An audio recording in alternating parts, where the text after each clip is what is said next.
Welcome to Ask Sean, where I explore all sorts of questions about life, relationships, and being human. I'm Sean Slevin, a licensed professional counselor and a licensed marriage and family therapist. And if you have a question you'd like to send to me anonymously, you can do so at www.asksean.org. So for this video, I've been thinking about story.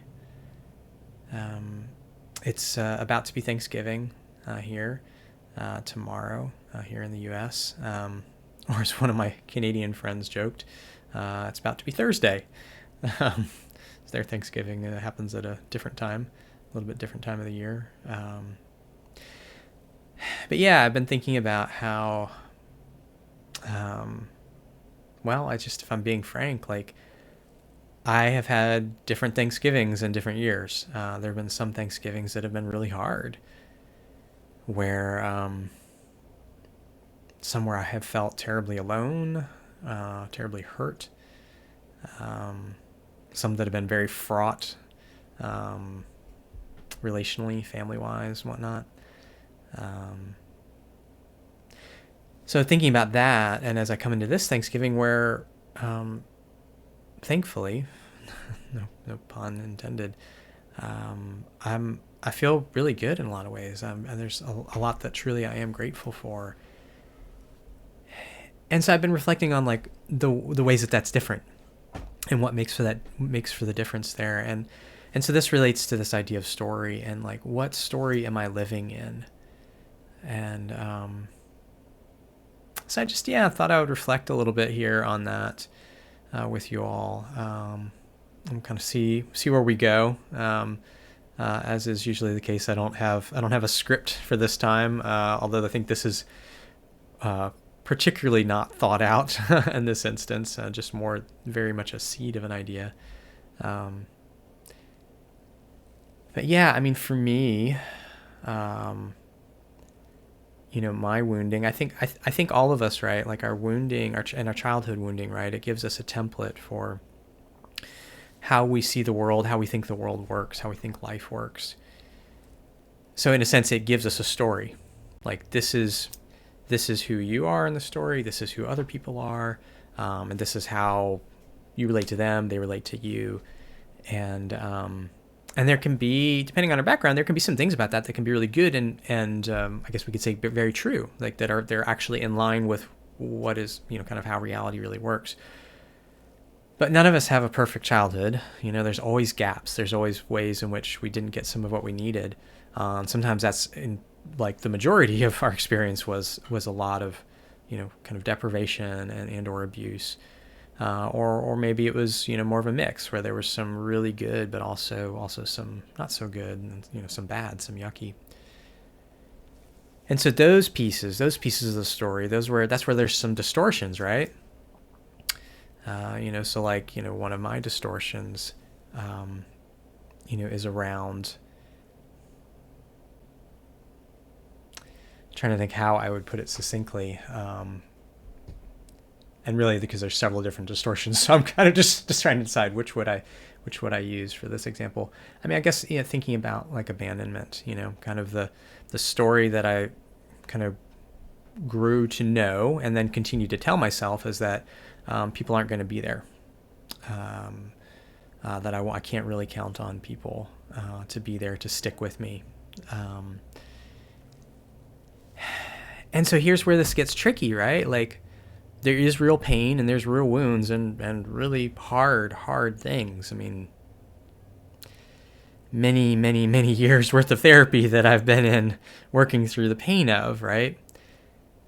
And the tricky thing is that if I continue to live in that childhood story, then that sets the course for my future story, right? Like if the way that I see the world continues to be this expectation that people aren't going to show up for me, people aren't going to be there for me, I can't really count on people, people are just going to hurt me or use me or abuse me or whatever the particulars are, right? Well, there's ways then of being that I'm going to live and be in certain ways that is going to actually make that more likely. This is a thing that we talk about, self-fulfilling prophecies, right? Like, and And so this is tragic thing that like we can really get stuck in whatever that distortions of that original story were.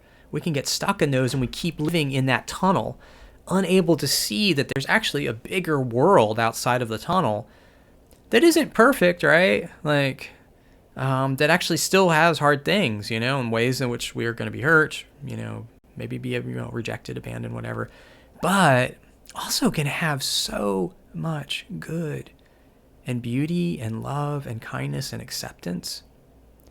And it's all of that part of the story I can't see if I'm stuck in my little tunnel.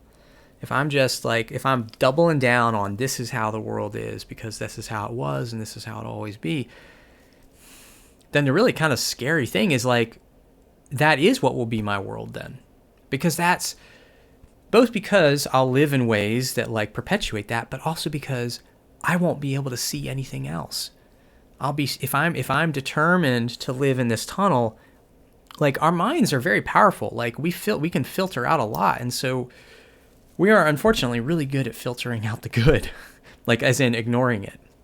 The good that doesn't fit our original story, our original wounded story. Now I want to give a caveat here, right? Because I just have my own insides and my own history, like kind of raising the objection that perhaps you're feeling is like, okay, so are we just talking about some kind of like, well, just think positive and then, or look on the bright side or whatever? And no, we're not. I want to like use swear words here, but I'm still fuzzy on what is allowed on YouTube and don't want to get my video blocked. But like, we're not saying that BS, right? That crap. Because bad things have happened to each of us, and realistically, bad things will happen. So this isn't about a denial of the bad and just like being positive, like be more upbeat. Don't be so negative. That kind of, BS or whatever that, we can be tempted to want to be true or that other people can try to put onto us. It's not a denial of the bad. It's an opening our hearts to the possibility of the good. That what if the bad, whatever the bad is, of our original story, what if that's not the whole story? What if the story is way bigger than that? And yes, has some bad in it that actually maybe even bad forms of bad that we haven't even thought of, right? But also, what if it could have good in it? What if it could have good that we haven't thought of? What if, again, it could have kindness and love and acceptance and joy and play and freedom? So now, look, this is a big ask, right? This is a really big ask for our psyche. If you are, if you're listening to this and you're just like, what the bleep? Like, I cannot do that. Or even more telling, right? If you're feeling kind of angry, if you're just like, what the heck is this dude saying? You're tempted to like stop the video. Hopefully you haven't stopped it already. Well, part of that, what that reveals, right, is that there's pain. And this is the thing, right? Like, this is not just a thing you can just like be like, okay, I'm just going to live into a bigger story, right? Like, it's been years of therapy for me as a client.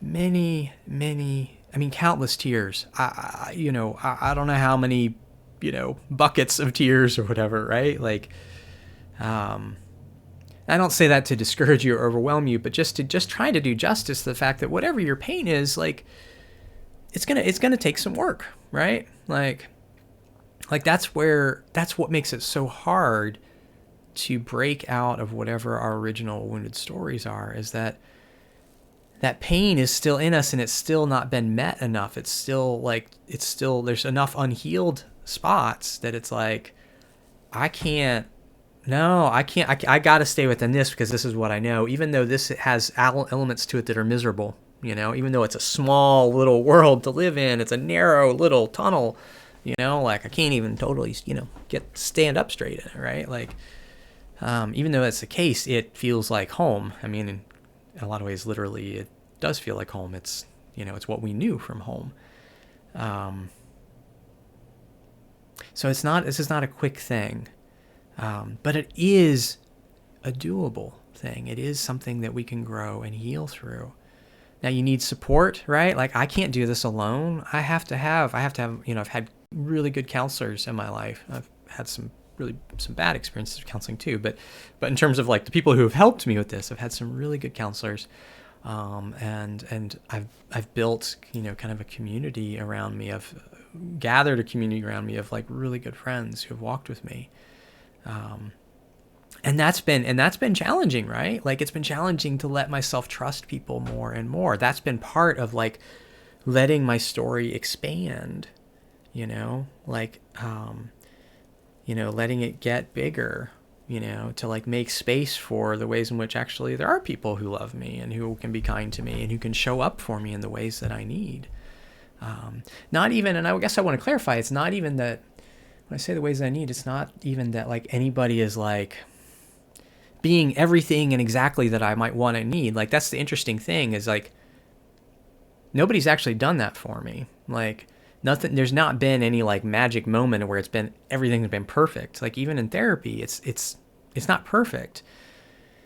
But it has been good enough. And I don't mean that in some kind of resignation way, but I just mean that like, this is the beautiful thing. We don't need perfect experiences of other humans. We just need good enough experiences repeated enough times and help in learning to how to trust that and take that in.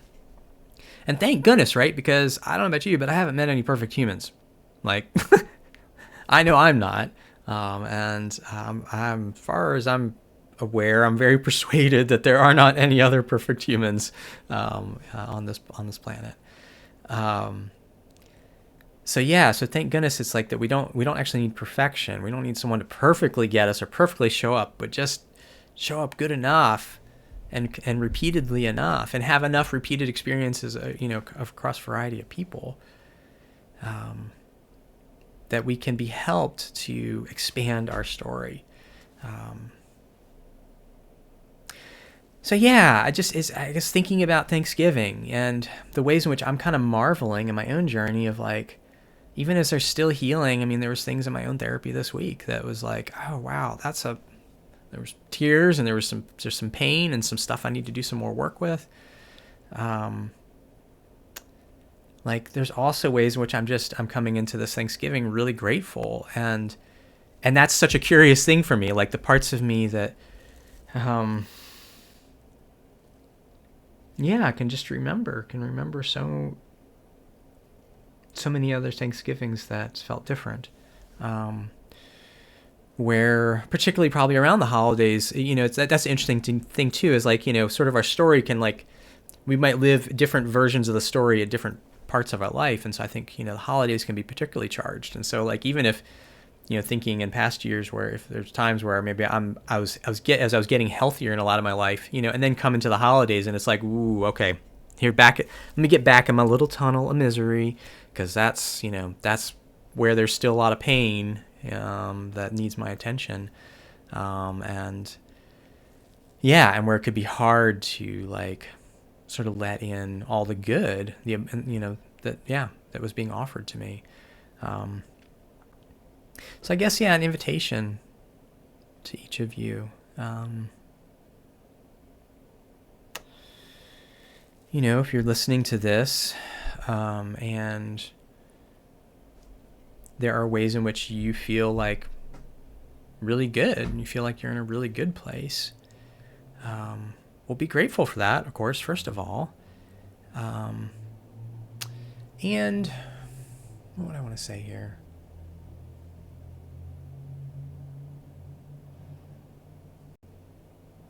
I don't know. I mean, just reflect some on how did you get there? Like, what's your journey been like? Like, let your gratitude have some depth to it. And that's actually kind of an interesting exercise, maybe, like, because, sometimes we feel good because we're avoiding, and so it's not maybe a very true or honest good, So if you're just like, well, I've just always felt good, and it's like, well, is there no areas in your life where stuff's hard? Like, what's that about, Like, because we all got junk.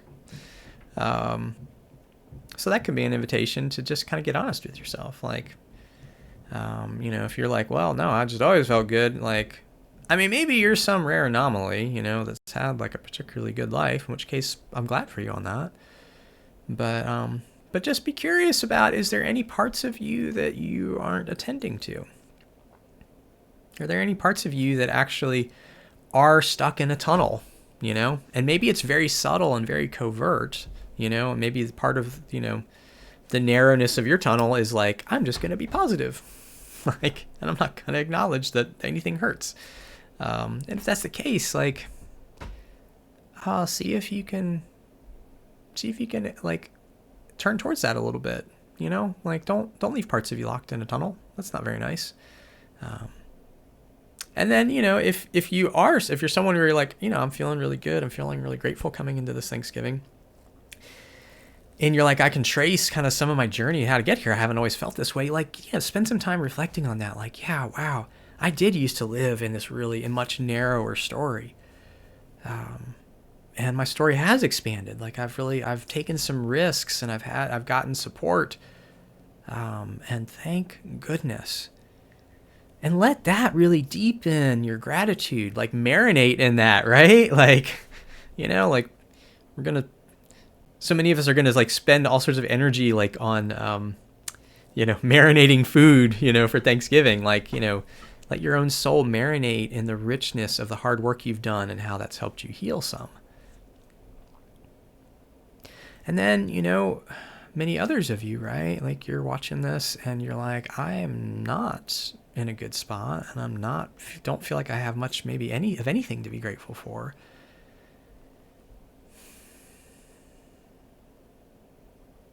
Yeah, I mean, that's heavy. And I'm kind of sitting here for a moment with just imagining that there's such a wide spectrum of the different ways that folks might be struggling, that you might be struggling. And I'm not going to pretend to be able to have answers or the right thing to say.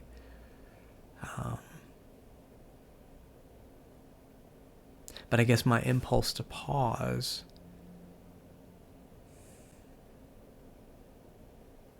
and to even allow some silence, I guess, is my own heart's wanting to honor that whatever you're in, it matters. Whatever you're suffering, whatever your losses.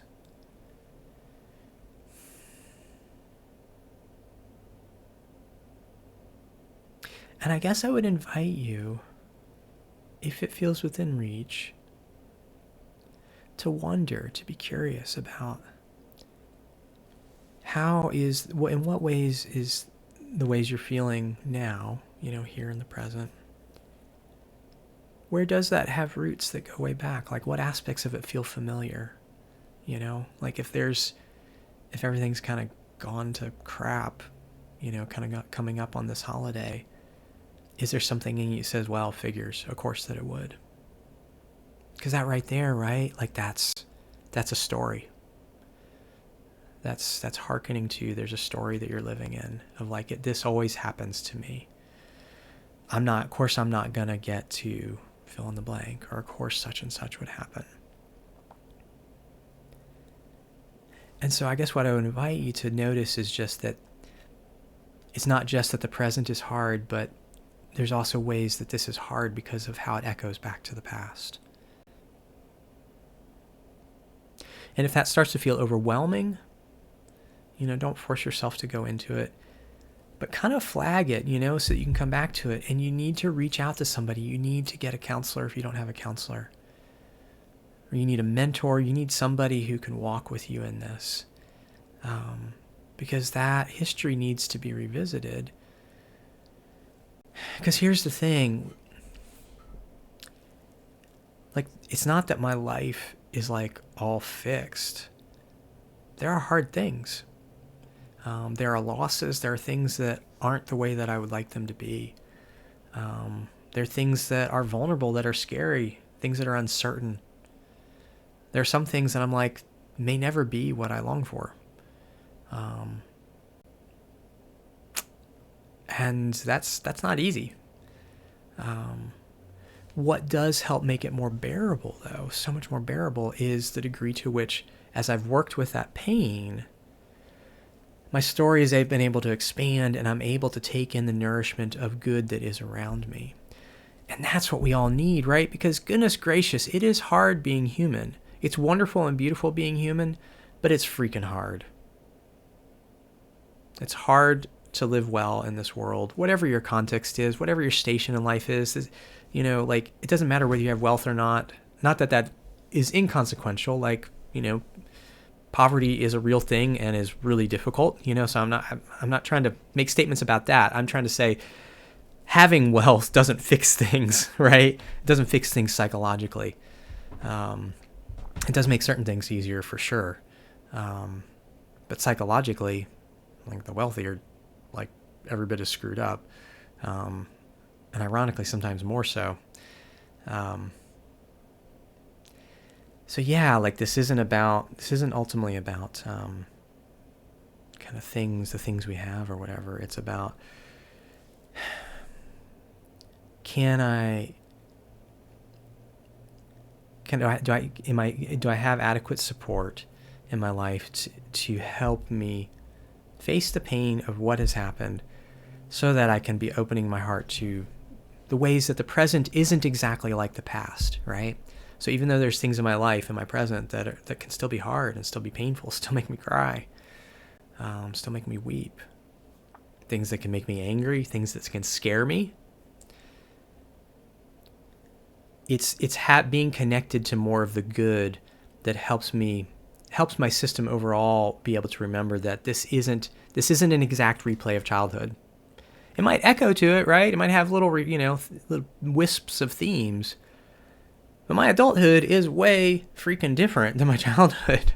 Thankfully. I have adult resources within myself. I have adult resources outside of me in terms of other people. And so that enables me to bear the burden and the beauty of my adult life, and the ways that things are good and the ways that things are hard. So I would invite you to reflect a little bit, if you can bear it, if you're up for it, on, like, in whatever ways things are hard right now, what parts of that feel familiar? What parts of that evoke the story, right? This isn't about minimizing the hard, like goodness gracious, like, don't do that to yourself. Like, whatever pain you're carrying, it matters. But it can help us to start to recognize, like, oh, some of what I'm feeling right now is actually a re-feeling, if you will. I'm feeling again what I felt before. And so, yes, the present is hard, and that matters in of itself. But it's also doubly hard because I'm re-experiencing the past. I'm stuck, maybe a lot stuck, in a very old story. Starting to notice this isn't going to fix things. And just to be honest, in some ways it can kind of make things harder, which is why we don't do it. Because we're just like, that's kind of freaking me out. That's open boxes that I packed away for a reason. Thank you very much. But the cost of that, right? If I keep staying in my wounded story, what I'm saying to myself, to my future self, is I'm damning my future self to keep reliving what awfulness happened to me back then. And that's a cruel thing to do. Like, I deserve better than that. You deserve better than that. Like, goodness knows it was hard enough going through things the first time. Like, do I really want to damn myself to that being my life forever? Like, that is not cool. Like, and yeah, it's a thing that we all do. It's a thing I've done, like, in various ways, very cleverly and persistently. It's taken a lot of work to, like, sort of, like, open up that tunnel, like, like, start letting some light in, putting in some skylights, and eventually tearing down the walls so there's no tunnel at all. So that would be my appeal to you, is like, that's, even though this is hard, even though it's scary, even though it's destabilizing, it's worth it. You're worth it. Your future self is worth it, and your past self is worth it. And that's kind of the thing, is like, It's not just that we're dooming our future self if we stay in our wounded story, but we're dooming our past self because that past self, that younger part of us, is going to just keep reliving the same thing over and over through 1,000 different permutations, 100 million different permutations. And my goodness, that little part of you, that dear little one in you and me, like, they deserve better than that. Don't leave them trapped back there. Like that, we would call that child abuse, right? We would call that neglect. And yet, again, we all do that. I've done that to my precious little one, sadly.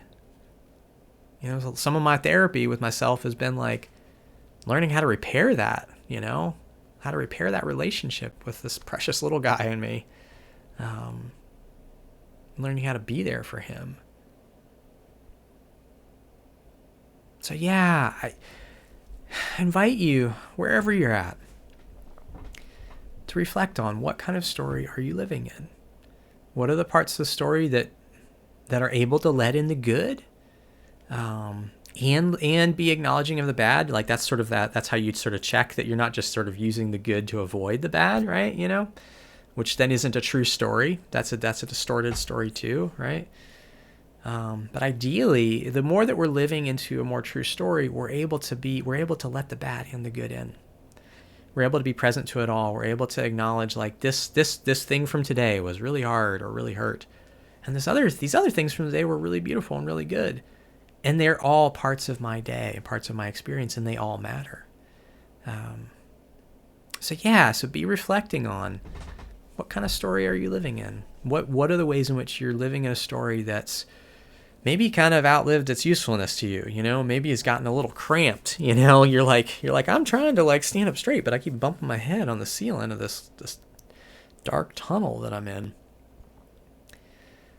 Yeah. And let yourself start to be curious about, okay, where's the pain? What's the parts of me that I need to find and help heal? And then, find help, reach out for help. Because there are people in the world who want to help you.